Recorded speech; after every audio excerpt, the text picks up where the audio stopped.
नमस्कार दोस्तों, स्वागत है आप सभी का हमारे यूट्यूब चैनल जीके वाला में। और आज हम आपके लिए लाए हैं जीके के क्वेश्चंस। आज का जो टॉपिक हमारा रहेगा वो रहेगा गुप्तोत्तर काल।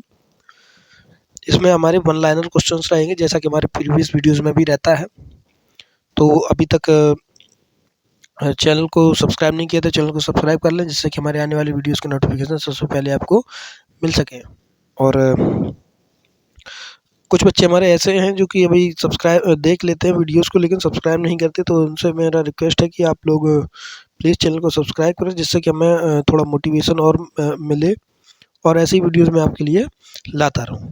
तो चलिए शुरू करते हैं आज का टॉपिक गुप्तोत्तर काल। तो सबसे पहला क्वेश्चन आपका देखते हैं कौन सा है। चलिए, तो हमारा सबसे पहला क्वेश्चन है, पुष्यभूति वंश की स्थापना किसने की? पुष्यभूति वंश की स्थापना किसने की? तो इसका सही आंसर हो जाएगा पुष्यभूति वर्धन ने। पुष्यभूति वर्धन ने इसका सही आंसर हो जाएगा। चलिए अगला क्वेश्चन देखते हैं। पुष्यभूति वंश का सबसे प्रतापी राजा कौन था? पुष्यभूति वंश का सबसे प्रतापी राजा कौन था? तो इसका सही आंसर हो जाएगा दोस्तों हर्षवर्धन। हर्षवर्धन इसका सही आंसर हो जाएगा। चलिए अगला क्वेश्चन देखते हैं। हर्षवर्धन के समय में कौन सा चीनी तीर्थयात्री भारत आया था? हर्षवर्धन के समय में कौन सा चीनी तीर्थयात्री भारत आया था? तो इसका सही आंसर हो जाएगा वेनसांग। वेनसांग इसका सही आंसर हो जाएगा। चलिए अगला क्वेश्चन देखते हैं। चालुक्य राजा पुलकेशिन द्वितीय को किसने पराजित किया था? चालुक्य राजा पुलकेशिन द्वितीय को किसने पराजित किया था? तो इसका सही हो गया नरसिंह वर्मन प्रथम। नरसिंह वर्मन प्रथम। चलिए अगला क्वेश्चन देखते हैं। किस व्यक्ति को द्वितीय अशोक कहा जाता है? किस व्यक्ति को द्वितीय अशोक कहा जाता है? तो उसका सही आंसर हो जाएगा हर्षवर्धन को। चलिए अगला क्वेश्चन देखते हैं। बाणभट्ट किस सम्राट के राज दरबारी कवि थे? बाणभट्ट किस सम्राट के राज दरबारी कवि थे? तो इसका सही आंसर हो जाएगा हर्षवर्धन के। चलिए अगला क्वेश्चन देखते हैं। वेनसांग भारत में लगभग कितने साल रहा? वेनसांग भारत में लगभग कितने साल रहा? तो इसका सही आंसर होगा 14 साल।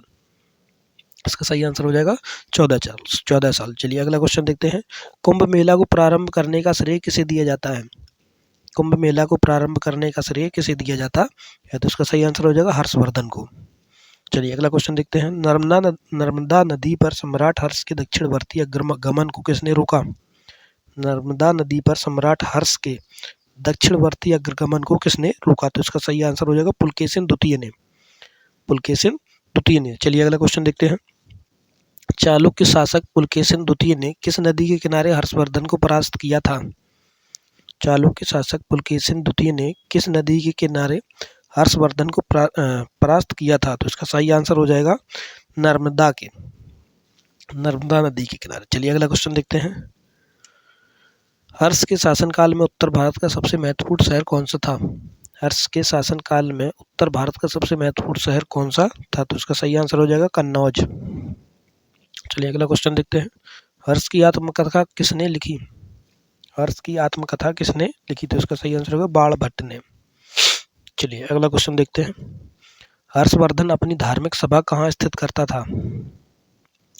हर्षवर्धन अपनी धार्मिक सभा कहाँ किया करता था? तो इसका सही आंसर हो जाएगा प्रयाग में।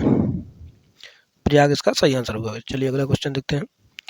वर्धन की राजधानी थानेश्वर किस प्रदेश में स्थित है? वर्धन वंश की राजधानी थानेश्वर किस प्रदेश में स्थित है? तो इसका सही आंसर हो जाएगा हरियाणा में। चलिए अगला क्वेश्चन देखते हैं। हर्षवर्धन ने 606 ईस्वी में हर्ष संवत की स्थापना किस उपलक्ष्य में की थी? हर्षवर्धन ने 606 ईस्वी में हर्ष संवत की स्थापना किस उपलक्ष्य में की थी? तो इसका सही आंसर हो जाएगा अपने राज्यारोहण के उपलक्ष्य में। चलिए अगला क्वेश्चन देखते हैं।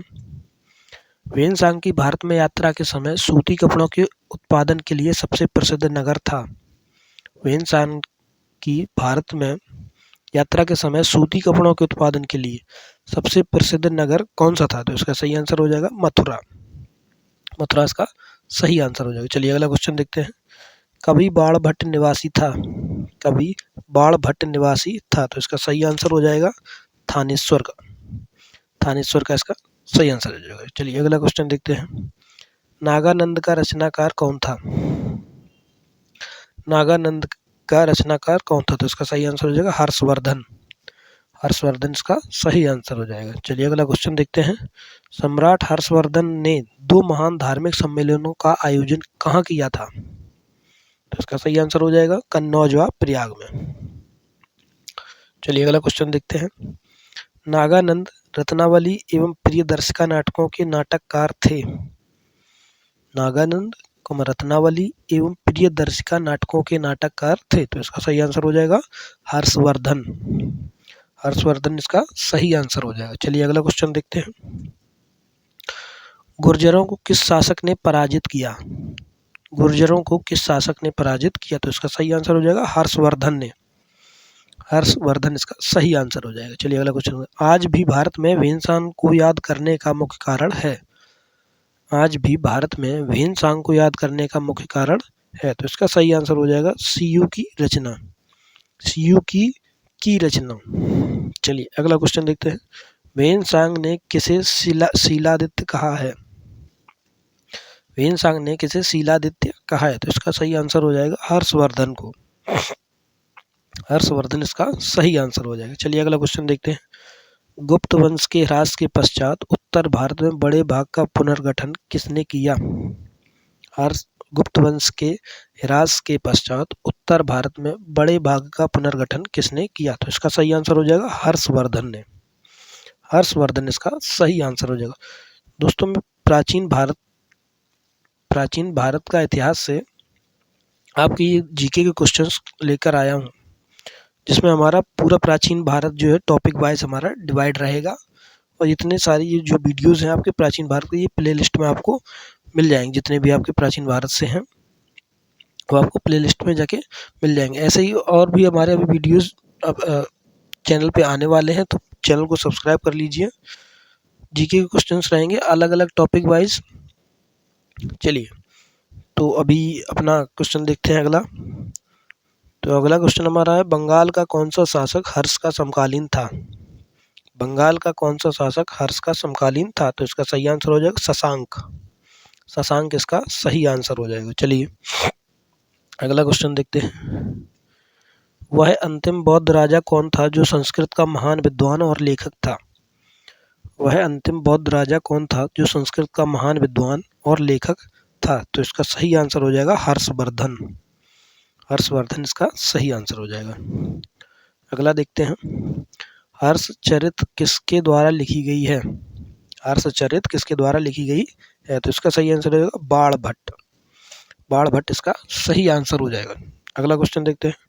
एक चालुक्य अभिलेख के तिथि अंकन में शक संवत का वर्ष 556 दिया हुआ है, इसका तुल्य वर्ष क्या है? एक चालुक्य अभिलेख के तिथि अंकन में शक संवत का वर्ष 556 दिया हुआ है, इसका तुल्य वर्ष क्या है? तो उसका सही आंसर 634 ईस्वी। 634 ईस्वी। शक संवत का प्रचलन कुषाण वंशीय शासक कनिष्क ने 78 ईस्वी में किया था। कब किया था? 78 ईस्वी में। तो अब क्या हो जाएगा यहाँ पे 556 और प्लस 78 अगर जोड़ देंगे तो हमारा निकल के जो आएगा वो तुल्य वर्ष हमारा निकल के आएगा। तो इसमें क्या है 556 प्लस 78 इज इक्वल टू 634 ईस्वी। ठीक है।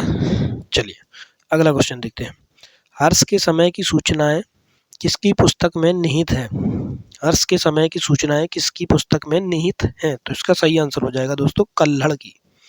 कल्हड़ हमारा सही आंसर हो जाएगा। चलिए अगला को देखते हैं।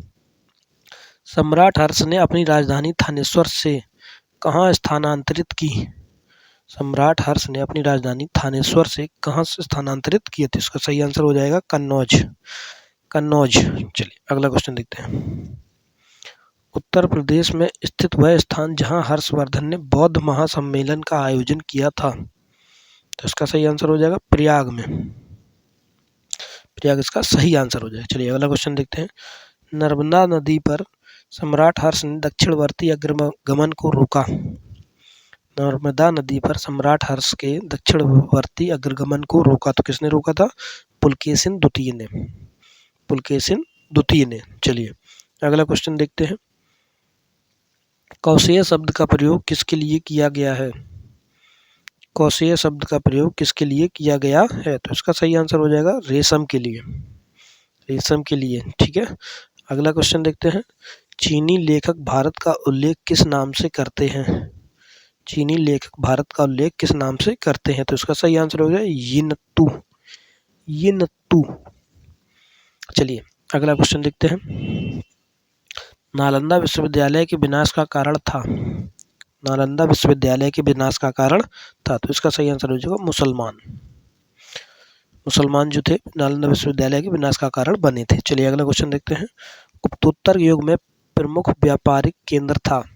गुप्तोत्तर युग में प्रमुख व्यापारिक केंद्र था, तो इसका सही आंसर हो जाएगा कन्नौज। कन्नौज इसका सही आंसर हो जाएगा। चलिए अगला क्वेश्चन देखते हैं, आदि शंकर जो बाद में शंकराचार्य बने उनका जन्म कहाँ हुआ था?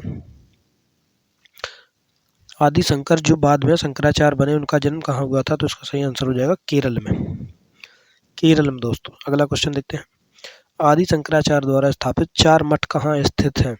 आदि शंकराचार्य द्वारा स्थापित 4 मठ कहाँ स्थित हैं? तो इसका सही आंसर होगा जोशीमठ, द्वारका, पुरी तथा श्रृंगेरी में। कहाँ कहाँ है? जोशीमठ में है, द्वारका में है, पुरी में है तथा श्रृंगेरी में।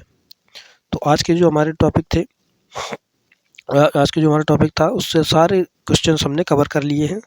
तो वीडियो को लाइक कर दें, कमेंट करके ज़रूर बताएं कि क्वेश्चंस आपको कैसे लगे, एंड थैंक्स फॉर वॉचिंग।